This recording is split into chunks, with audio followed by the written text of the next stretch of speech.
Hi everyone, welcome back to another Grooming with Cat video. Sorry it's been a while, life kind of got in the way. Today I have Edie. She is a 10-year-old Labradoodle and I have been grooming her for about 18 months now. I'll tell you her story and how I became her groomer shortly, but first, let's pre-clip. Edie comes every 12 weeks and her owner likes her on a medium length, so by the time that she does come to me, she's pretty fluffy. That's one reason I pre-clip her. The other is because she really does not like the dryer and will not tolerate it even with the nozzle off, so the less fur I have to dry with the brush dryer, the better, for me and for Edie. Pre-clipping can often be a little tricky because the fur is dirty and sometimes a bit knotty, so the blade struggles to get through the coat. This is why I have a totally separate set of blades for pre-clipping, as it blunts them too, and I need my blades for clean coats to be nice and sharp to get that perfect finish you know I love. Ready, steady. Look at that happy face! Okay, let's get on to the story of how I came to be grooming Edie. As you know, I worked as a veterinary nurse alongside grooming, which for those in the US, a vet nurse is a vet tech. And every 6 months we had Edie in for a sedation groom, as her owner said she'd been rejected by a few groomers due to her behaviour. I was usually the one to groom her when she came into the vets, cause all the other nurses know that I love a groom. And she was always a full shave off cause she was quite matted. One time she came in and she was so friendly in the kennel and when recovering, and I'd never seen an aggressive side to her. Every time she came in, she was just always a bit daft. So when her owner came to collect her, I told him about my business and that I wanted to try and groom her without sedation. So 6 months later, she was booked in for a groom with me. I did have to do a shave off for her pre-bath because she was quite matted, and I did use a buster collar as well, which is the plastic cone of shame, just in case she tried to bite, like the previous groomers had apparently said. But by bath time I took it off because she was really well behaved. She was so good in the bath and having a towel dry, and I just couldn't understand why she had been rejected from the other groomers. Then came drying time. So I turned the dryer on and Edie was just like, oh my god, must attack the loud snake. So I turned it off and then tried it with just the nozzle off so it was a bit quieter, and she still went for it. So then I used my trusty brush dryer, which is so slow, but she tolerated it really well.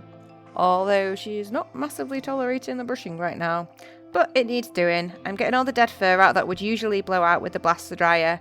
It just makes drying with the brush dryer ever so slightly quicker. Happy hoodie on.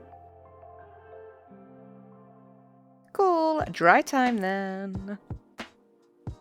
Yeah, so if you want to see Edie's first ever groom with me, I'll link it in the description below. It's on my TikTok, which is Grooming with Cat, and it's pinned at the top. Okay, let's dry on speed, because this takes twice as long with the brush dryer.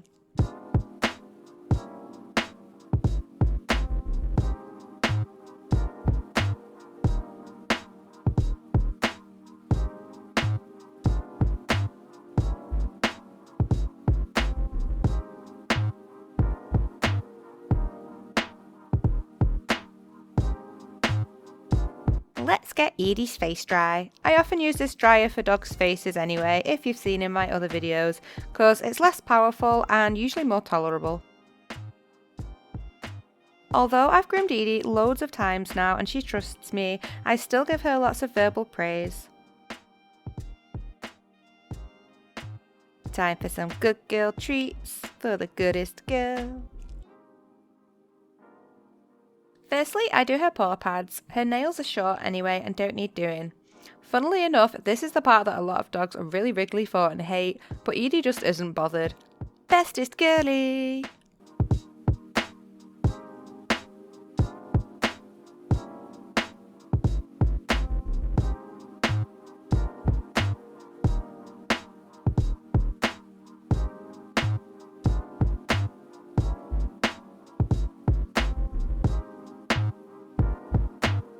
Now I'm going back over her with the same length that I pre-clipped her on.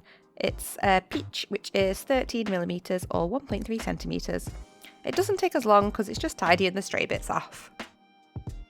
She's pretty good for her head and body as she's used to it now, and she knows she gets treats for being the best behaved girl.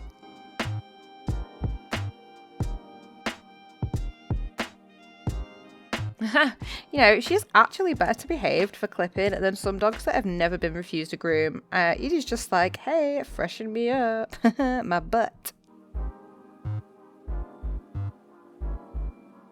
She's got that funny doodle fur that no matter how many times you go over it, it still looks a little bit choppy. But I know it's not, because I've gone over and over it, because I am Miss Perfectionist. She's also got Labradoodle fur that sheds. Not every dog with poodle is a hypoallergenic or anti-shedding dog, just an FYI, which is fine. But does anyone else hate when you see puppies for sale and it's like a quarter poodle, 3/4 shedding breed, and they're like, it's anti-shedding and hypoallergenic? Bruh, no, it's not. Edie doesn't like clippers on her legs, so I have to hand scissor them instead.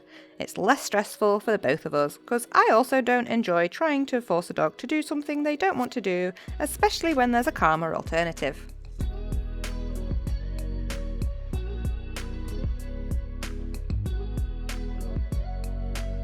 Yeah, she's not the biggest fan of having her feet and legs touched, but she tolerates it.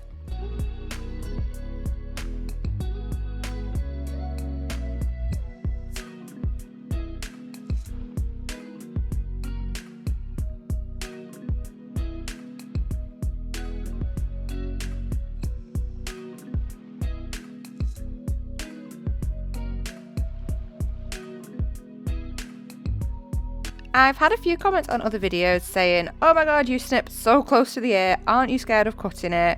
But I do actually have a feel of where the ear pinner is, like the skin. It's just not shown on the video, so no, I'm not actually cutting that close to it. I know exactly where it is.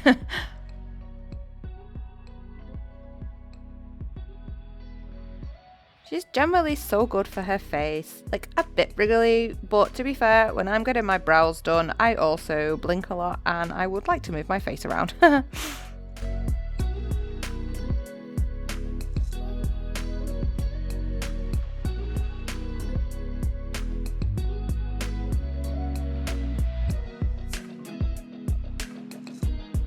Some final tidying up now with my trusty fluffers.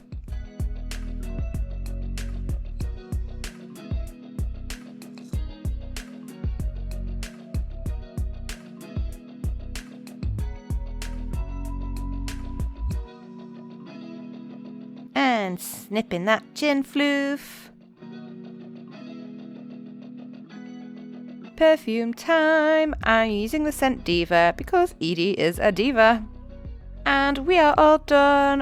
What a special girl. She definitely does not need sedation or vet visits for her groom. Just a patient groomer willing to work with her. Thanks for watching. Bye for now. Yay! Yay! Edie! Edie's the bestest girl in the whole world. Yes, she is.